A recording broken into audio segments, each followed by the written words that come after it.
ಆತ್ಮೀಯ ಕೇಳುಗರಿಗೆಲ್ಲ ಇಂದಿನ ಆರೋಗ್ಯವಾಣಿ ಕಾರ್ಯಕ್ರಮಕ್ಕೆ ಸ್ವಾಗತ. ಇಂದು ವಿಶ್ವ ಮೆದುಳು ದಿನ. ಹೀಗಾಗಿ ಇವತ್ತು ಈ ಕಾರ್ಯಕ್ರಮದಲ್ಲಿ ಮೆದುಳಿನ ಆರೋಗ್ಯದ ಕುರಿತಾಗಿ ಸಮಗ್ರವಾದ ಮಾಹಿತಿಯನ್ನು ನೀಡಲಿಕ್ಕೆ ಕಲಬುರಗಿಯ ನರರೋಗ ತಜ್ಞರಾದ ಡಾಕ್ಟರ್ ಶ್ವೇತಾ ಪಾಟೀಲ್ ಅವರು ನಮ್ಮ ಸ್ಟುಡಿಯೋದಲ್ಲಿದ್ದಾರೆ. ಮೇಡಮ್, ನಿಮಗೆ ನಮ್ಮೆಲ್ಲ ಕೇಳುಗರ ಪರವಾಗಿ ಕಾರ್ಯಕ್ರಮಕ್ಕೆ ಸ್ವಾಗತ.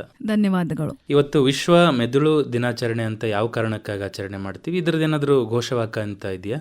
ಇವತ್ತು 22 ಜುಲೈ ವಿಶ್ವ ಮೆದುಳು ದಿನ ಅಂತ ಆಚರಿಸ್ತಾ ಇದ್ದೀವಿ. ಯಾಕಂದ್ರೆ ಈ ದಿನ 1957 ಅಲ್ಲಿ ವರ್ಲ್ಡ್ ಫೆಡರೇಷನ್ ಆಫ್ ನ್ಯೂರಾಲಜಿ ಇದು ಸಂಘಟನೆ ಎಸ್ಟಾಬ್ಲಿಷ್ ಆಗೋದು. ಫ್ರಮ್ 2014 ವಿ ಆರ್ ಸೆಲೆಬ್ರೇಟಿಂಗ್ ವಿಶ್ವ ಮೆದುಳು ದಿನ ಅಂತ ಆಚರಿಸ್ತಾ ಇದ್ದೀವಿ. ಇದು ಥೀಮ್ ಅಂದ್ರೆ ಅಕ್ಸೆಸ್ ಫಾರ್ ಆಲ್. ಇದರದ ಅರ್ಥ ಏನು? ಈ ದೇಶದಲ್ಲಿ ಪ್ರತಿಯೊಬ್ಬರಿ ಜನರಿಗೆ ಮೆದುಳಿನ ಕಾಯಿಲೆ ಬಗ್ಗೆ ಅವೇರ್ನೆಸ್ ತಿಳ್ಕೋಬೇಕು. ಆದ ನಂತರ ಮೆದುಳಿನ ಕಾಯಿಲೆದು ಟೈಮ್ಗೆ ಟ್ರೀಟ್ಮೆಂಟ್ ಸಿಗೋಕೆ ಮತ್ತು ಒಳ್ಳೆ ಎಲ್ಲ ಮೆಡಿಕಲ್ ಟ್ರೀಟ್ಮೆಂಟ್ ಪಡೆಯೋಕೆ ಅವರಿಗೆ ಅವಕಾಶ ಇರಬೇಕು ಅಂತ ಇದು ಈ ವರ್ಷದ ಥೀಮ್ ಇದೆ. ಮೇಡಮ್, ತುಂಬಾ ವರ್ಷಗಳಿಂದ ನೀವು ಕಲಬುರಗಿಯಲ್ಲಿ ಈ ವಿಭಾಗದಲ್ಲಿ ಕೆಲಸ ಮಾಡ್ತಿದ್ದೀರಾ. ಈಗ ಸಾಮಾನ್ಯವಾಗಿ ಈ ಭಾಗದಲ್ಲಿ ಯಾವೆಲ್ಲ ಮೆದುಳಿನ ಕಾಯಿಲೆಗಳು ಕಂಡು ಬರುತ್ತೆ ಮೇಡಮ್? ಸಾಮಾನ್ಯವಾಗಿ ಮೆದುಳಿನ ಕಾಯಿಲೆ ಇರೋದು ಅಂದ್ರೆ ಸ್ಟ್ರೋಕ್ ಅಂದ್ರೆ ಪ್ಯಾರಾಲಿಸಿಸ್ ಅಥವಾ ಲಕ್ವ, ಒಂದ್ ಸೈಡ್ ಕೈಕಾಲ್ ಕಮ್ಜೋರಿ ಆಗೋದು ಅಥವಾ ಜುಮ್ ಆಗೋದು, ಮತ್ತು ಪದೇ ಪದೇ ತಲೆನೋವು ಆಗೋದು, ಹೆಡೇಕ್ ಅಥವಾ ಮೈಗ್ರೇನ್ ಅಂತ ಹೇಳ್ತೀವಿ. ಇನ್ನ ಒಂದು ಕಾಮನ್ ಆಗಿ ಕಂಡುಬರೋದು ಕಾಯಿಲೆ ಅಂದ್ರೆ ಅಪಸ್ಮಾರ ಅಥವಾ ಫಿಟ್ಸ್. ಸಾಮಾನ್ಯ ಜನರು ಇದಕ್ಕೆ ಜಟ್ಕಿ ಅಥವಾ ಫಿಟ್ಸ್ ಅಂತ ಕರೀತಾರೆ. ಇನ್ನ ಒಂದು ಸಾಮಾನ್ಯವಾಗಿ ಕಂಡುಬರೋದು ಕಾಯಿಲೆ ಅಂದ್ರೆ ಪಾರ್ಕಿನ್ಸನ್ಸ್ ಡಿಸೀಸ್, ಕಂಪವಾತ. ಇದರಲ್ಲಿ ಕೈಕಾಲ್ ಶೇಕ್ ಆಗೋದಿರೋದು. ಇನ್ನ ಒಂದು ಜೊಲಿ ಹೋಗೋದು, ಕಣ್ಣು ಪ್ರಾಬ್ಲಮ್, ವಿಷನ್ ಪ್ರಾಬ್ಲಮ್ಸ್, ಮತ್ತು ನೆನಪಿನ ಶಕ್ತಿ ಹೋಗೋದು, ಮೆಮರಿ ಲಾಸ್, ಡಿಮೆನ್ಷಿಯಾ, ಈ ತರ ಎಲ್ಲ ನರರೋಗ ಅಥವಾ ಮೆದುಳಿನ ಕಾಯಿಲೆ. ತುಂಬಾ ಚೆನ್ನಾಗಿ ಹೇಳಿದ್ರಿ ಮೇಡಮ್. ಈಗ ಒಂದೊಂದರ ಬಗ್ಗೆ ನಾವು ತಿಳ್ಕೊಳ್ಳೋದಾದ್ರೆ, ಈ ಪಾರ್ಶ್ವವಾಯು ಅಥವಾ ಸ್ಟ್ರೋಕ್ ಅಂದ್ರೆ ಏನು ಮೇಡಮ್? ಇದರ ಆರಂಭಿಕ ಲಕ್ಷಣಗಳು ಏನಿರುತ್ತೆ? ಪಾರ್ಶ್ವವಾಯು ಅಥವಾ ಅಪಸ್ಮಾರ, ಇದಕ್ಕೆ ಸಾಮಾನ್ಯ ಜನರು ನೆನಪು ಇರ್ಲಿ ಅಂತ ನಾವು ಒಂದು ನೆಮೋನಿಕ್ ಮಾಡಿವಿ. ಬಿ ಫಾಸ್ಟ್ ಅಂತ ಇಂಗ್ಲಿಷ್ ಅಲ್ಲಿ. ಬಿ ಫಾರ್ ಬ್ಯಾಲೆನ್ಸ್, ಬ್ಯಾಲೆನ್ಸ್ ಅಂದ್ರೆ ಜೋಲಿ ಹೋಗೋದು. E is for I symptoms. I symptoms ಅಂದ್ರೆ ಕಣ್ ಕಾಣೋದಿಲ್ಲ, ಒಂದ್ ಸೈಡ್ ಅಥವಾ ಎರಡು ಕಣ್ ಒಮ್ಮಿನೊಮ್ಮೆ ಕಾಣೋದಿಲ್ಲ. ಮತ್ತು ಎಫ್ ಅಂದ್ರೆ ಫೇಶಿಯಲ್ ಡೆವಿಯೇಷನ್. ಫೇಶಿಯಲ್ ಡೆವಿಯೇಷನ್ ಅಂದ್ರೆ ಒಂದ್ ಸೈಡ್ ಮುಖ ವಂಕ್ ಹೋಗೋದು.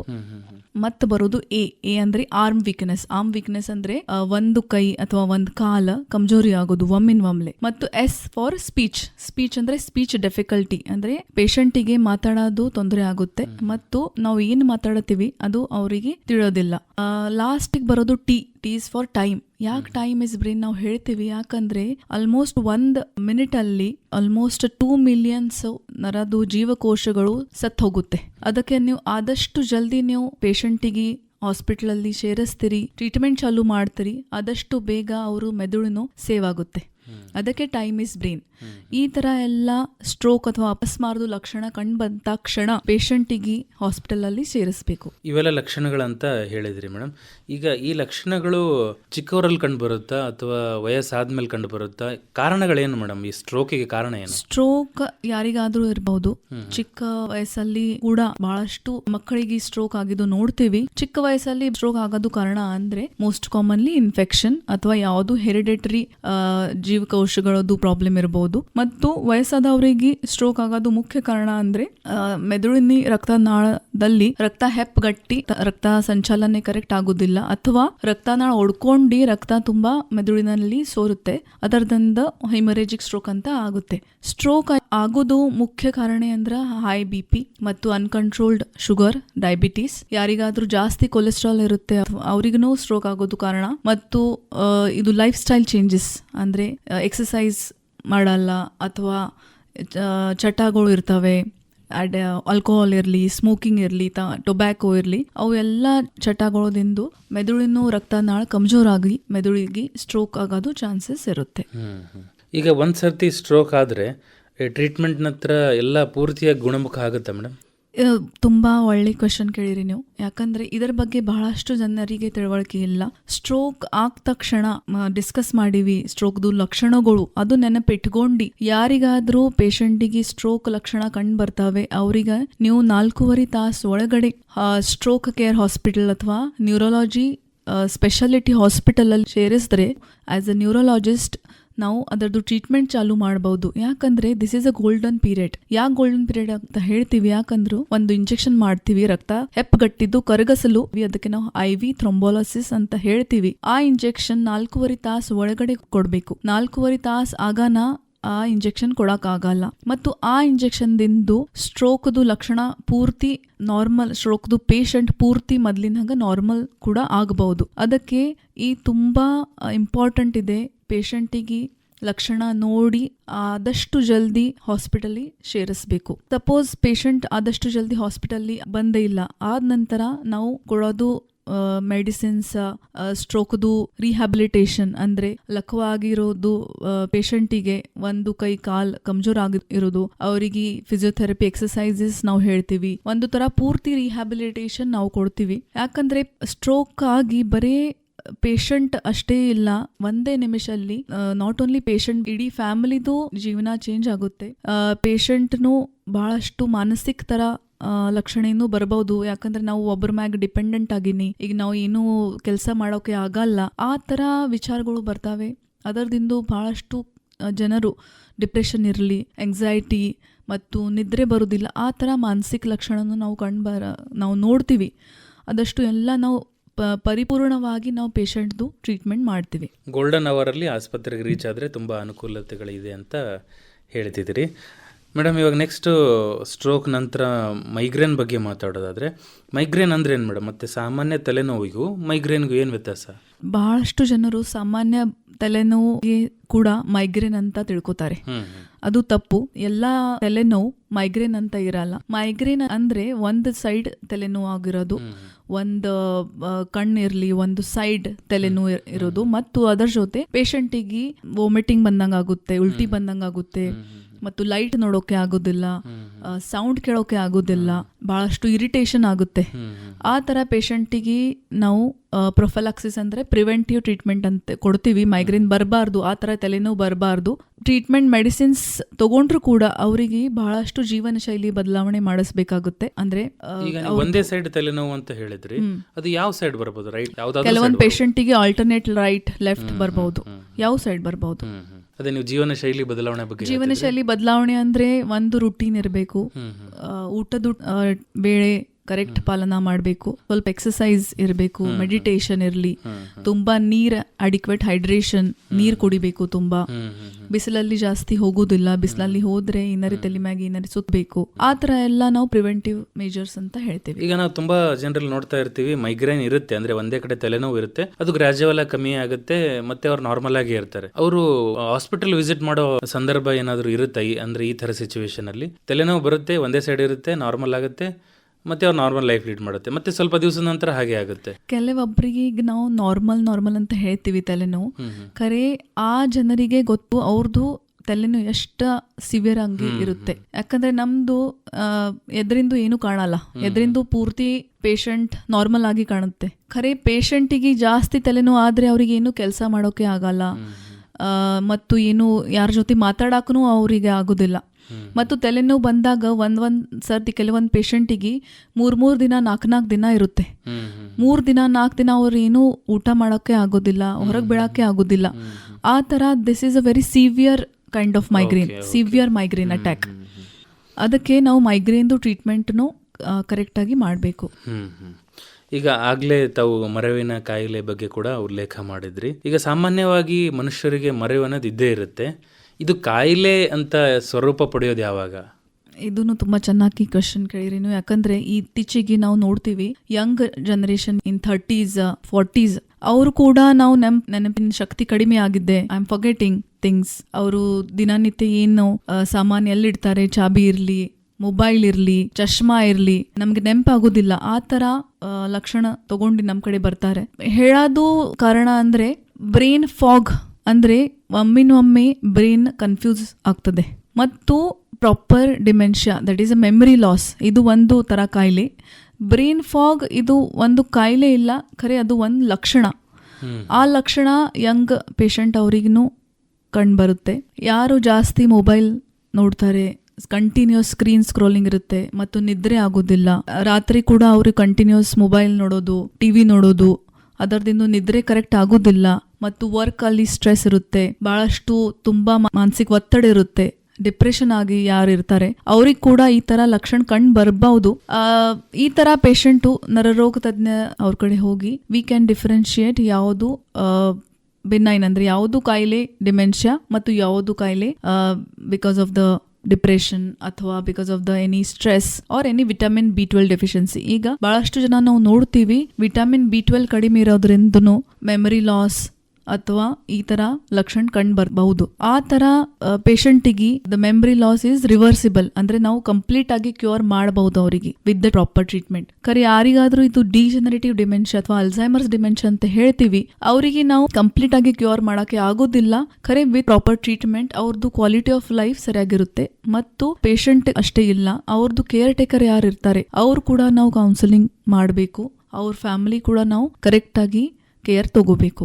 ಮೇಡಮ್, ಆಗ್ಲೇ ನೀವು ಹೇಳಿದ್ರಿ ಸ್ಕ್ರೀನ್ ಟೈಮ್ ಜಾಸ್ತಿ ಆಗಿದೆ ಯುವಕರಲ್ಲಿ ಅಂತ ಹೇಳಿದ್ರಿ. ಹೀಗಾಗಿ ನಾವು ಇರೋದೇ ಡಿಜಿಟಲ್ ಯುಗದಲ್ಲಿ, ಎಲ್ಲಾ ಕಡೆ ನಾವು ಪೇಪರ್ಲೆಸ್ ಕೆಲಸಗಳಾಗ್ತಾ ಇದೆ, ಕಂಪ್ಯೂಟರ್ ಯೂಸೇಜ್ ಜಾಸ್ತಿ ಆಗ್ತದೆ, ಕ್ಲಾಸ್ ರೂಮ್ಗಳು ಸ್ಮಾರ್ಟ್ ಕ್ಲಾಸ್ ರೂಮ್ ಆಗ್ತಾ ಇದೆ. ಹೀಗಾಗಿ ಬಾಲ್ಯದಿಂದಲೂ ಈ ಸ್ಕ್ರೀನ್ ಟೈಮ್ ಜಾಸ್ತಿ ಆಗ್ತಾನೆ ಬರ್ತಾ ಇದೆ. ಇದನ್ನು ಯಾವ ರೀತಿ ಮ್ಯಾನೇಜ್ ಮಾಡ್ಬೇಕು ಮೇಡಮ್? ಅಂದರೆ ನಮ್ಗೆ ಯಾವುದು ಸಮಸ್ಯೆನೇ ಆಗಬಾರ್ದು, ಅಟ್ ದಿ ಸೇಮ್ ಟೈಮ್ ನಾವು ಸ್ಕ್ರೀನ್ ಟೈಮಿಗೂ ಹೊಂದಾಣಿಕೆ ಮಾಡ್ಕೋಬೇಕು ಅನ್ನೋದಾದರೆ ಹೇಗೆ ನಾವು ಅದನ್ನು ಮ್ಯಾನೇಜ್ಮೆಂಟ್ ಮಾಡಬೇಕು? Correct. As you said, screens ಈಗ there is part of life. Screens are our part of our life nowadays. ನಾವು ಹೇಳೋದು ಸ್ಕ್ರೀನ್ಸ್ ಬ್ಯಾಡ್ ಇಲ್ಲ, ಹ್ಯಾಂಗ್ ನಾವು ಯೂಸ್ ಮಾಡ್ತೀವಿ ಅದ್ರ ಮ್ಯಾಗ ನಮ್ದು ಜೀವನ ಡಿಪೆಂಡ್. ಯಾಕಂದ್ರೆ uncontrolled screen time is always bad. ನೀವು ಕಂಟ್ರೋಲ್ ಆಗಿ ಸ್ಕ್ರೀನ್ ಯೂಸ್ ಮಾಡ್ಬೋದು. ಅಂದ್ರೆ ನಿದ್ರೆಗಿಂತ ಮುಂಚೆ 2 ತಾಸು ಸ್ಕ್ರೀನ್ ಯೂಸ್ ಮಾಡೋದಿಲ್ಲ. ಸ್ಕ್ರೀನ್ ಯೂಸ್ ಮಾಡಿದ್ರೆ ಅದರದಿಂದ ನಿದ್ರೆ ಬರೋದಿಲ್ಲ. Uncontrolled scrolling at night should be avoided. ಈ ತರ ಸ್ಕ್ರೀನ್ ಟೈಮ್ ನಾವು we should be aware about your screen usage. ಆ ತರ ಯೂಸ್ ಮಾಡಿದ್ರೆ screen are friendly, can be friend with screens. Okay madam, ಸಾಮಾನ್ಯವಾಗಿ ನಾವು ಯುವಕರಲ್ಲಿ ನೋಡ್ತೀವಿ ನಿದ್ದೆ ಬರ್ತಾ ಇಲ್ಲ ಅಂತ ಮೊಬೈಲ್ ನೋಡ್ತಾರೆ, ರೀಲ್ಸ್ ನೋಡ್ತಾರೆ. ಇದು ಅವ್ರ ಮೆದುಳಿನ ಮೇಲೆ ಯಾವ ರೀತಿ ಪರಿಣಾಮ ಆಗುತ್ತೆ? ಈಗ ನಾವು ಬಹಳಷ್ಟು ನಾವು ನೋಡ್ತೀವಿ ನಿದ್ರೆ ಬರೋದಿಲ್ಲ ಅಂತೆ ಮತ್ತೆ ಮೊಬೈಲ್ ಚಾಲು ಮಾಡಿ ರೀಲ್ಸ್ ತುಂಬಾ ನೋಡೋದು. ಅದು ನೋಡೋದ್ರಿಂದ ಜಾಸ್ತಿ ಬ್ರೈನ್ ಅನ್ನ ಸ್ಟಿಮ್ಯುಲೇಷನ್ ಆಗಿ ಮತ್ತು ನಿದ್ರೆ ಬರೋದಿಲ್ಲ. ಮತ್ತು ಡೋಪಾಮಿನ್ ಓವರ್ ಸ್ಟಿಮ್ಯುಲೇಷನ್ ಸಿಂಡ್ರೋಮ್ ಅಂತ ಒಂದು ಹೇಳ್ತೀವಿ. ಯಾಕಂದ್ರೆ ರೀಲ್ಸ್ ಅಂದ್ರೆ ಫಾಸ್ಟ್, ವಿದಿನ್ 3-4 ಸೆಕೆಂಡ್ಸ್ ಅಟೆನ್ಷನ್ ಕಡಿಮೆ ಇರುತ್ತೆ. ಅದರಿಂದ ಮೆದುಳಿಗೆ ಬಹಳಷ್ಟು gets habituated to the fast stimulation. ಅದರದಿಂದ ನಮ್ದು ಅಟೆನ್ಷನ್ ಎಲ್ಲಿ ಕಾನ್ಸಂಟ್ರೇಷನ್ ಕೂಡ ಮಾಡಕ್ ಆಗೋದಿಲ್ಲ. ನಾರ್ಮಲ್ ಆಕ್ಟಿವಿಟೀಸ್ ಓದೋದು, ಬುಕ್ ಓದೋದು, ಕನ್ವರ್ಸೇಷನ್ ಮಾಡೋದು, ಯಾರ ಜೊತೆ ಮಾತಾಡೋದು, ಅದು ಎಲ್ಲ ತುಂಬಾ ಬೋರಿಂಗ್ ಅನ್ಸುತ್ತೆ. ಯಾಕಂದ್ರೆ ಅಲ್ಲಿ ಹ್ಯಾಪನಿಂಗ್ ಏನೂ ಇಲ್ಲ, ಅಲ್ಲಿ ಫಾಸ್ಟ್ ಸ್ಟಿಮ್ಯುಲೇಷನ್ ಇಲ್ಲ. ಈ ತರ ಬಹಳಷ್ಟು ಇವು ಸೋಷಿಯಲ್ ಮೀಡಿಯಾ ಬಹಳಷ್ಟು ನಮ್ಮ ಜೀವನ ಶೈಲಿ ಮ್ಯಾಗೆ ಬಹಳಷ್ಟು ಇಂಪ್ಯಾಕ್ಟ್ ಮಾಡುತ್ತೆ. ಅಂದ್ರೆ ಎಲ್ಲವೂ ದಿಢೀರಾಗಿ ಆಗ್ಬೇಕು, ಹೀಗೆ ಆರ್ಡರ್ ಮಾಡಿದ ತಕ್ಷಣ ಬರಬೇಕು, ಆ ಒಂದು ಸೊಸೈಟಿಯಲ್ಲಿ ನಾವು ಬದುಕ್ತಾ ಇದ್ದೀವಿ. ಆದರೆ ಇದನ್ನ ಸರಿಯಾಗಿ ನಿರ್ವಹಣೆ ಮಾಡಬೇಕು ಅಂತ ತಾವು ಹೇಳ್ತಿದ್ದೀರಾ. ಮೇಡಮ್, ಆಗ್ಲೇ ಹೇಳಿದ್ರೆ ನೀವು ಸ್ಟ್ರೆಸ್ ಕೂಡ ಈ ಎಲ್ಲ ಮೆದುಳಿಗೆ ಸಂಬಂಧಪಟ್ಟ ಕಾಯಿಲೆಗೆ ಕಾರಣ ಆಗುತ್ತೆ ಅಂತ. ಈಗ ಹೆಲ್ದಿ ಸ್ಟ್ರೆಸ್ ಯಾವುದು ಅಥವಾ ನಮಗೆ ಪರಿಣಾಮ ಮಾಡ್ತಿರೋ ಸ್ಟ್ರೆಸ್ ಯಾವುದು ಅಂತ ಡಿಫ್ರೆನ್ಶಿಯೇಟ್ ಮಾಡೋದು ಹೇಗೆ ಮೇಡಮ್? ಲಕ್ಷಣಗಳು ಏನಿರುತ್ತೆ? ಹೆಲ್ದಿ ಸ್ಟ್ರೆಸ್ ಅಂದ್ರೆ ಸಪೋಸ್ ಯಾವುದು ತರ ಕಾಂಪಿಟಿಷನ್ ಇದೆ, ಅದರಲ್ಲಿ ನಾವು ವಿನ್ ಆಗಬೇಕು, ನಾವು ಗೆದ್ದಬೇಕು ಅಂತ ನಾವು ಒಂದು ಸ್ಟ್ರೆಸ್ ಇರುತ್ತೆ. ಮತ್ತು ನಮ್ದು ಜೀವನ ಶೈಲಿ ಬದಲಾವಣೆ ಮಾಡಬೇಕು ಅಂತ ಒಂದು ಸ್ಟ್ರೆಸ್ ಇರುತ್ತೆ.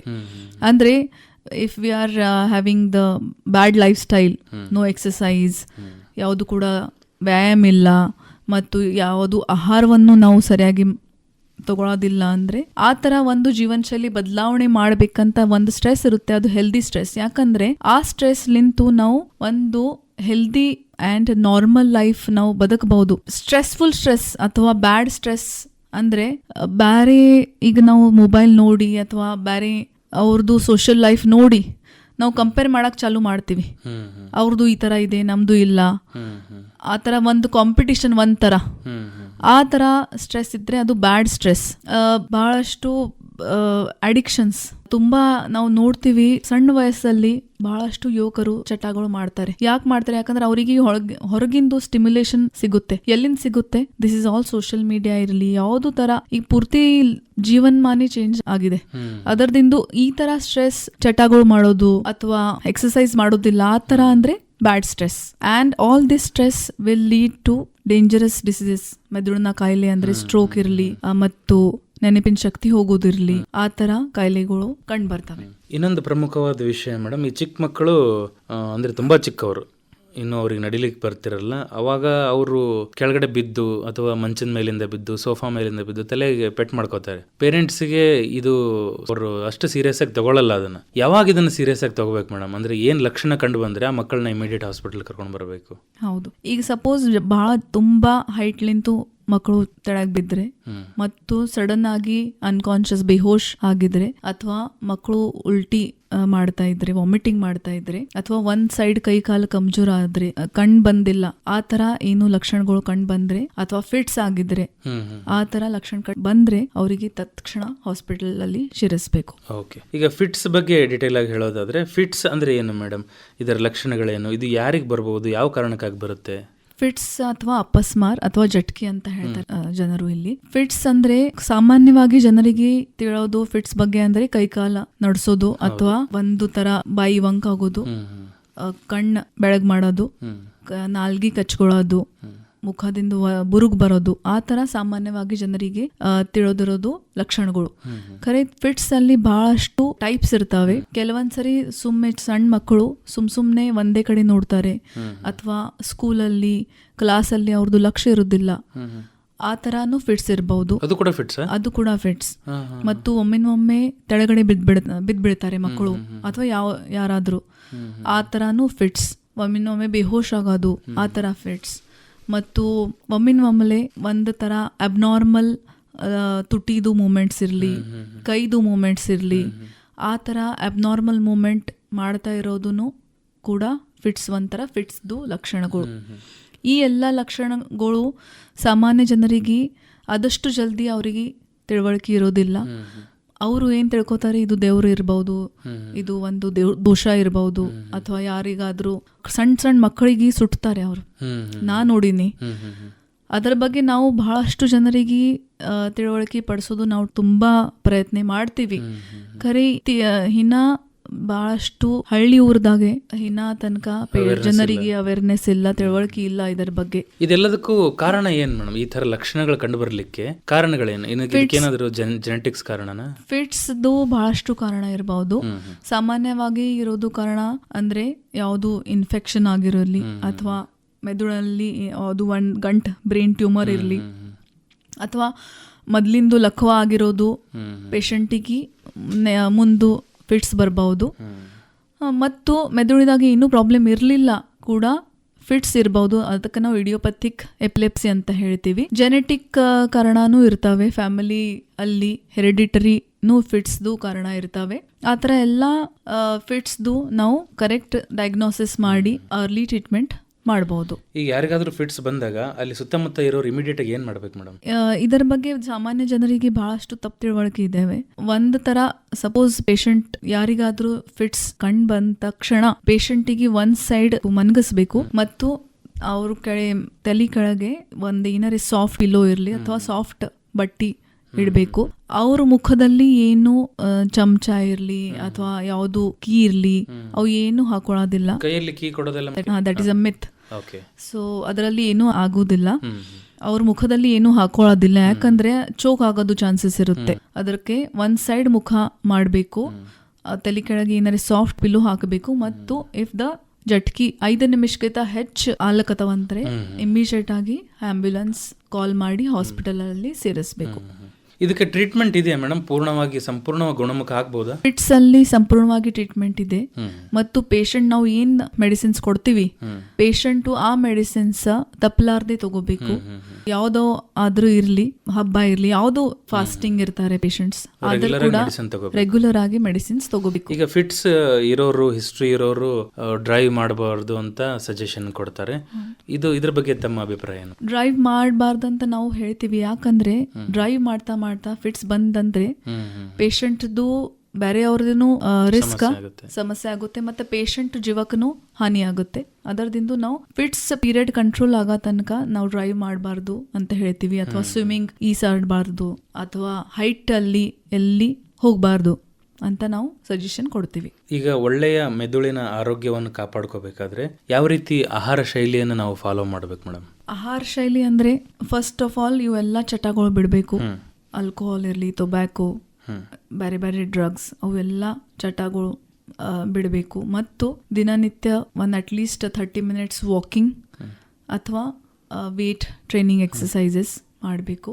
ಆಹಾರವನ್ನು ಜಾಸ್ತಿ ಅಂದರೆ ಸರಿಯಾಗಿ ಆಹಾರವನ್ನು ತಗೋಬೇಕು with adequate protein, carbohydrates, everything. ಮತ್ತು ತುಂಬ ಚೆನ್ನಾಗಿ ನೀರು ಕುಡಿಬೇಕು. ಇದನ್ನ ಫಾಲೋ ಮಾಡ್ಬೇಕಂತ ಹೇಳ್ತೀರಾ. And having a stress free life, limited screen time. ಕೇಳುಗರೆ, ಇದಾಗಿತ್ತು ಇವತ್ತಿನ ವಿಶೇಷ ಸಂದರ್ಶನ. ಇವತ್ತು ವಿಶ್ವ ಮೆದುಳಿನ ದಿನ. ಕಾರ್ಯಕ್ರಮದ ಕೊನೆಗೆ ಏನು ಕಿವಿ ಮಾತು ಹೇಳಲಿಕ್ಕೆ ಇಷ್ಟಪಡ್ತಾರೆ ಮೇಡಮ್ ನಮ್ಮೆಲ್ಲ ಕೇಳುಗರಿಗೆ? ಎಲ್ಲರಿಗೆ ಹೇಳಲು ಇಷ್ಟಪಡ್ತೀನಿ, ನಿಮ್ದು ಬ್ರೈನ್ ನಿಮ್ದು ಬಾಡಿದು ಸಿಇಒ ಅಂದ್ರೆ ಒಂದು ತರ ಸೂಪರ್ ಪವರ್. ಮೆದುಳು ಸರಿಯಾಗಿದ್ರೆ ನಿಮ್ದು ಲೈಫ್ ಚೆನ್ನಾಗಿರುತ್ತೆ. ಮೆದುಳು, if your brain is on strike, you can not do anything. ಅದಂದ್ರೆ ನೀವು ಮೆದುಳಿನ ಕೇರ್ ತಗೋಬೇಕು.